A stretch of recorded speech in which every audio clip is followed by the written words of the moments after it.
Sahana Vavatu Sahanau Bhunaktu Sahaviryam Karavavahai Tejasvinavadhitamastu ma vidvishavahai. Om Shanti Shanti Shanti.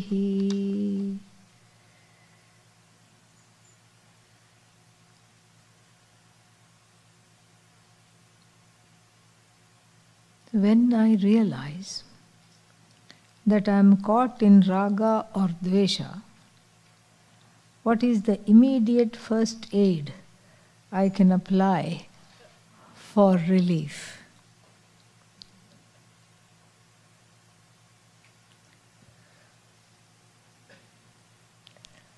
Noticing that one is caught in raga dvesha itself is a source of relief. Because when you notice that, what is happening? There is space between you and the one that is caught. Even though you say, I am noticing I am caught, there is a dual consciousness of the participant and the observer. The participant is in the forest of raga dvesha, and then the narrator is the sakshi.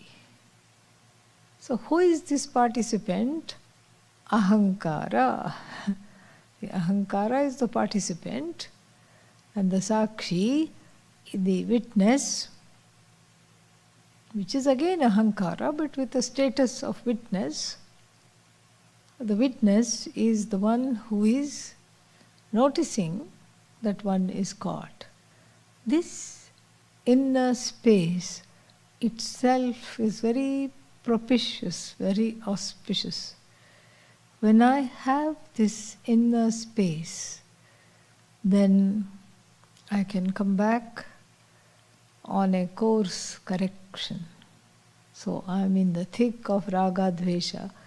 Then first I change my vocabulary, and then I say, I observe that I am succumbing as though to strong preferences, raga, strong prejudices, dvesha. So this itself is a kind of a first aid. Noticing it, shining the light on my demeanor, shining the light on this entanglement with the raga dvesha, itself is half the war already won. And in terms of first aid, or what one can do, make some space between yourself and the object of raga dvesha, whatever it is. Especially, see, if it is a harmless raga dvesha, it's okay. We have to decide what kind of raga dvesha are we talking about. Harmless means that which does not bind. Meaning, it does not pressure you to fulfill this preference. That is the kind of raga dvesha that you can indulge in, because you have the attitude, fulfilled it is okay,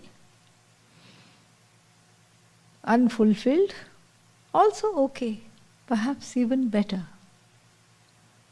So those raga dveshas don't come in the way of one's life or hijack one's emotional maturity or one's spiritual pursuit. Then there are these other kinds of raga dveshas that exert a pressure. Have to have this right now. Cannot not have it right now.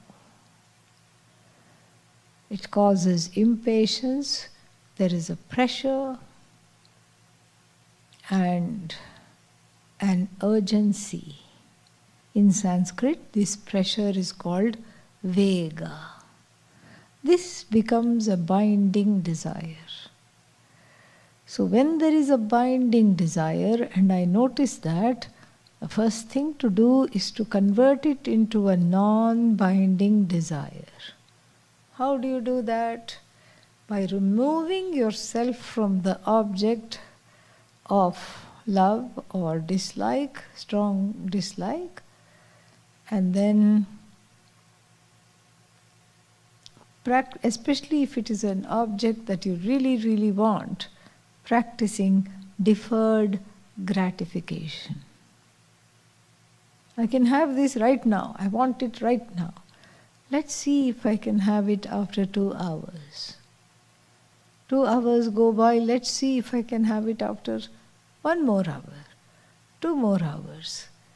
And this way, I practice what is called deferred gratification, which directly leads to internal growth. That is the first aid. That is one of the first aids to apply when one is in the spell of ragadvesha.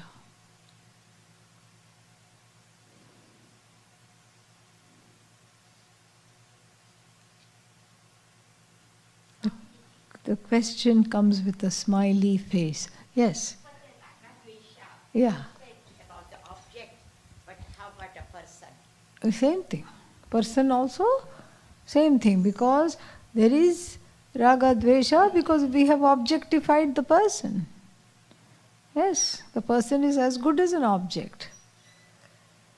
Whether it's a chocolate cake or whether it's a person, there is an addiction, there is an obsession, and when you notice that, one has to gently remove oneself from that obsession, from that addiction, and then practice deferred gratification. Sometimes you have to let go of it altogether. So if supposing one is addicted to a person, completely obsessed with a person, and if that person is available, it's a different thing. But if that person is not available to be the object of your obsession, then you have to let go. They're not available. Otherwise, it would be a very difficult situation. So yes, that's a good reminder. Desire is not just for things, it's also for people. Same thing with dvesha. You intensely, absolutely intensely detest a person. That also is a thing. Either way, whether you absolutely are crazy about a person or you can't stand the person, either way, these strong emotions make for a certain kind of an inner burning up. And when they are in these strong preferences and prejudices, when they are in the driver's seat, they just drive one insane. So the point is to put them in the passenger's seat and you take over the driving. Then you are safe. Yes. I thought that is God's instinct. If you can't stand a person, that you should just leave. I agree. That's why I said make a physical distance. Yes, yes. Either way, if you are obsessed also, it's a warning sign. So is there Pratipaksha Bhavana or something we can apply? You can apply. You can apply. Astu. Yes, no Thank- problem. Thank you. Yeah. Next one.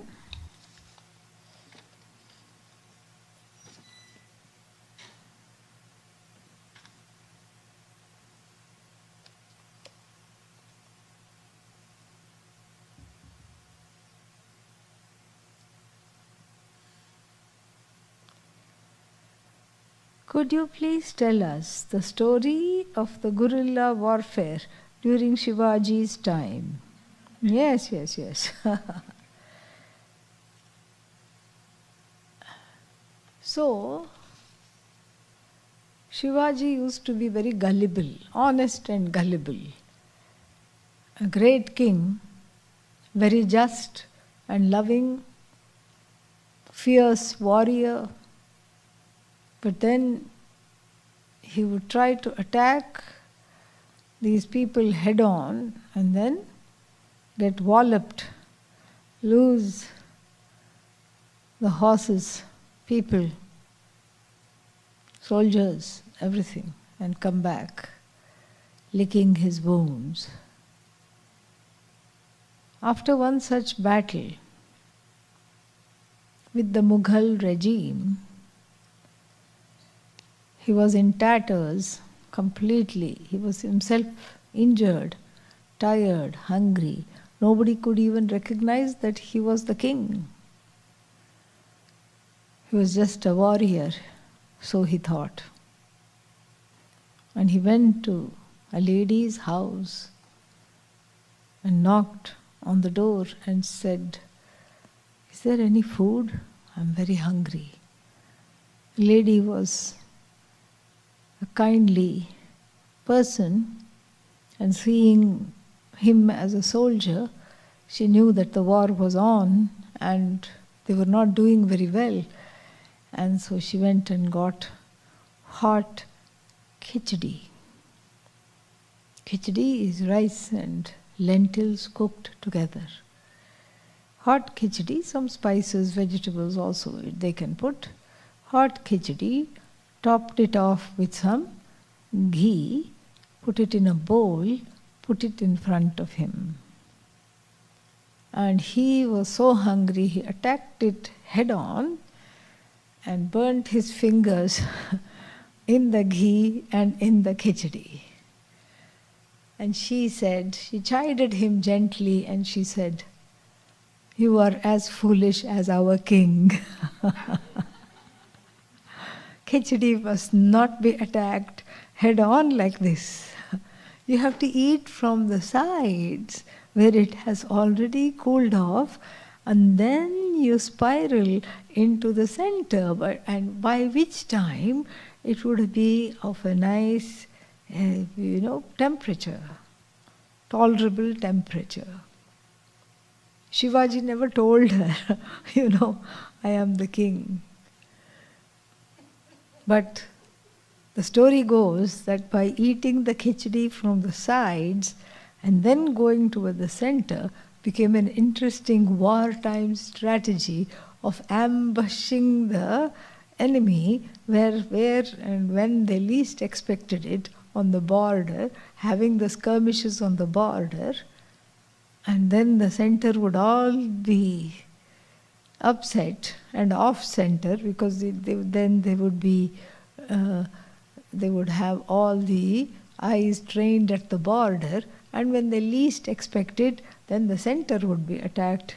This is what is called guerrilla warfare. I don't know what it has to do with guerrilla, but that is the story. Then there is another question. Can you please explain the difference between matsthani and nacha matsthani?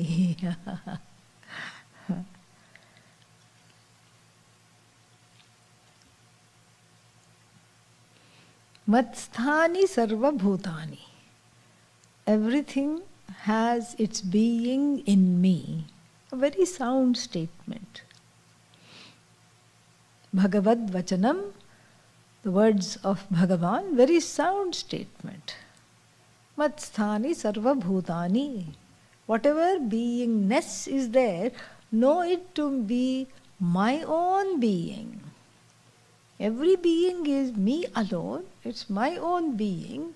So the beingness, there is no beingness. In other words, there is no existence without me. Everything as though exists, quote unquote, in me. Matsthani. But then when you say in me everything exists, or in Bhagavan everything exists, then what do you have? You have a adhara adheya sambandha, a relationship where Bhagavan becomes the receptacle of the Jagat, the universe, which has become that which is held. This is not a comfortable viewpoint for the Vedantin. It is not correct also, because then you will have two things. Permanently you will have two things. One is the Jagat, and the other one who is holding the Jagat is Bhagavan. Now, this is wrong. This position is wrong for two reasons. One is that the Jagat is not as real as Satchidanandam Brahma, Jagat Karanam Brahma. Jagat is not as real as Satchidananda Atma Brahman, because the Jagat is a projection. Just like one's shadow. You don't say, me and my shadow are going for a walk. You don't talk like that. So therefore, this is a flawed position, because the shadow-like Jagat, the dream-like Jagat, is a projection, which is a mithya projection on Satyam, the independent reality.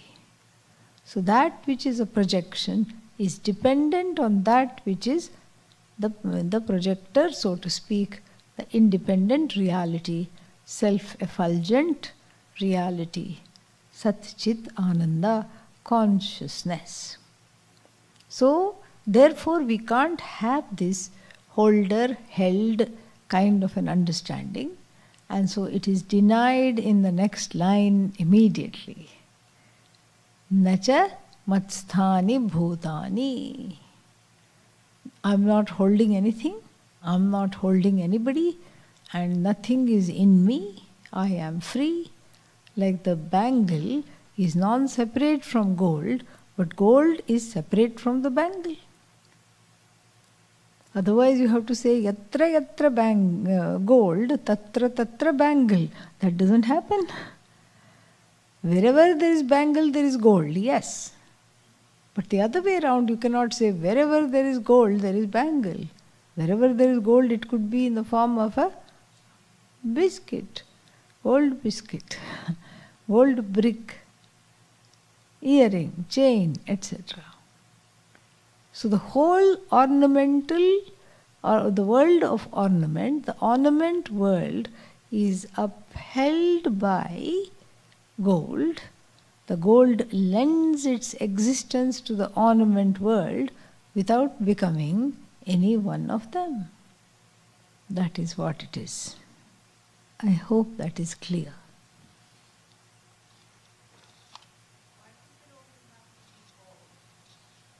We also do pot and clay. Yeah. We also do pot and clay, same thing. Every pot non-separate from clay, but from the standpoint of clay, what is there? Every clay is not pot. We can do that. Yeah.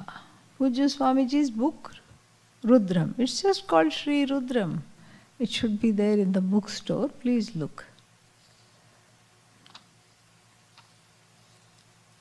Does Namaha mean not mine? No, we heard that in the Homa today. Namama means not mine.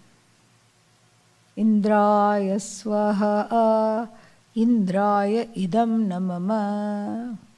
This is not for me. So in a way, you do this big sankalpa, statement of intention, before the ritual is made, before the fire ceremony is done. You say, I want, Lord, give me lots of money, give me lots of peace, give me lots of all this, that, all these things. Wealth, health, prosperity, all this. And then what happens is that after the homa is done, towards the end you say, I let go of even this intention. This is for Indra. The puja, which started off as sakama karma, as a karma which had kama behind it, at the end becomes nishkama karma. It becomes a karma, just a prayer for the sake of prayer. And so what do? You let it go. Indraya idam namama, Suryaya idam namama, Agnaye swaha, Agnaye idam namama. And you say that many, many times with all the deities that have been invoked. You take their name and say, this is all for all of you, this is not for me. I'm no longer doing this. See, even in the process of the ritual, the person has grown to say, first, it's all me, for me. And then at the end, the person says, I let go of the result of action. So that is namama. Namaha, namaha. There is no namama. So namaha means surrender, salutation. It's an indeclinable word, and it's a wonderful word to keep repeating whenever things don't go your way. You can say Om Namaha. Nobody will know. Yeah, it's nice. Instead of fighting with the situation, people, you can just say Om Namaha. I let go. Whatever I can't change, I allow it to go. I think that's it. Oh, there is one more. Let's see.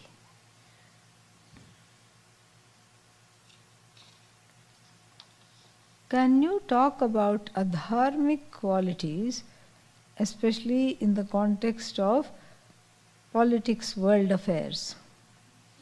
Where shall we begin? Yeah. So,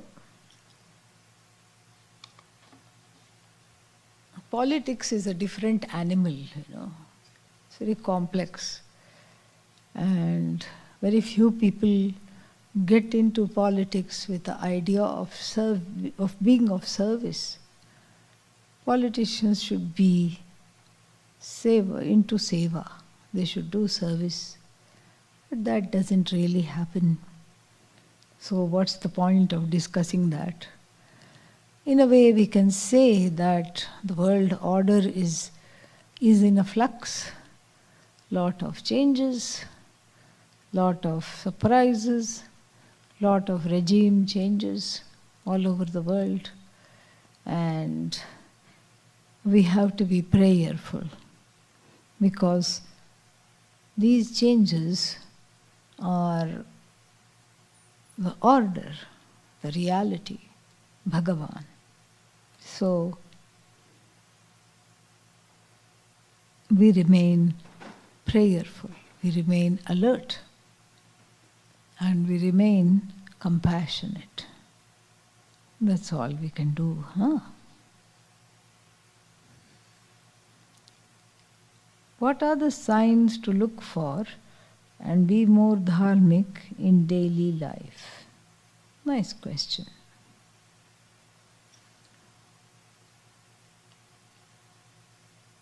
Signs to be more dharmic.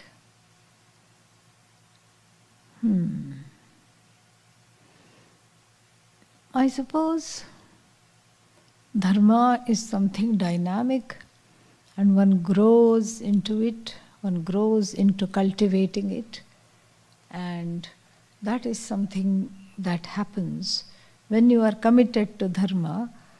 It happens. In the beginning, there is a kind of anything goes attitude before committing to dharma.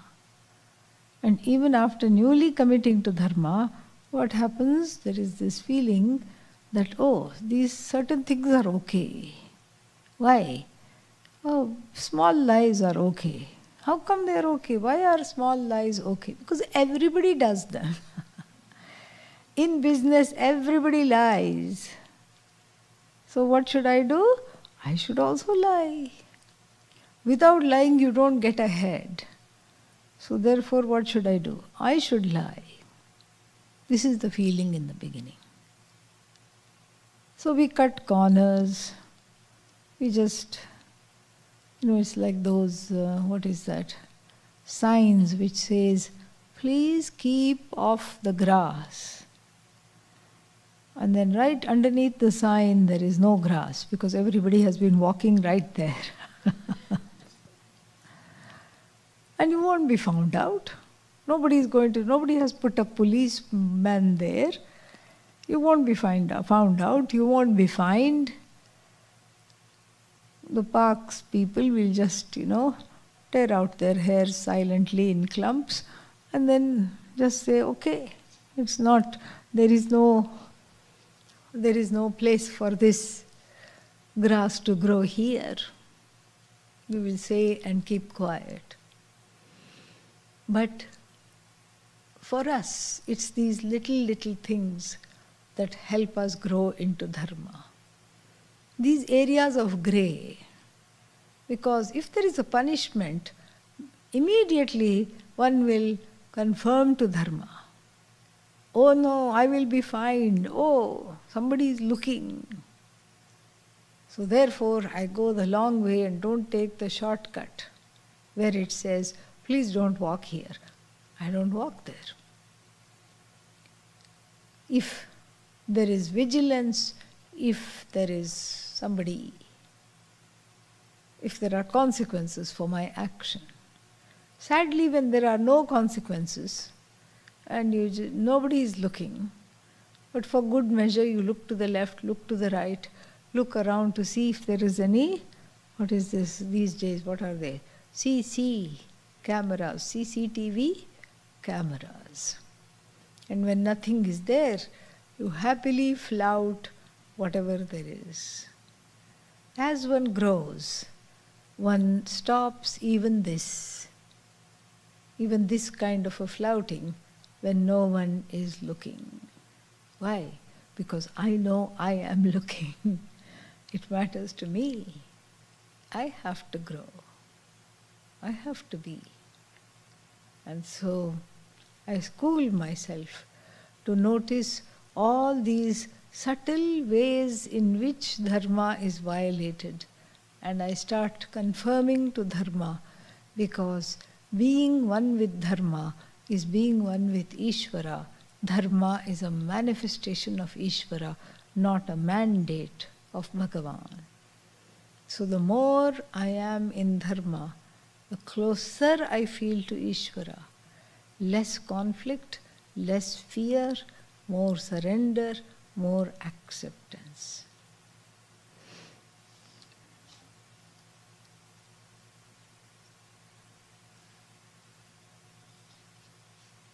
Finished. That is all for today. More we'll see tomorrow. Om Purnamadah Purnamidam Purnat Purnamudachyate Purnasya Purnamada Shishyate.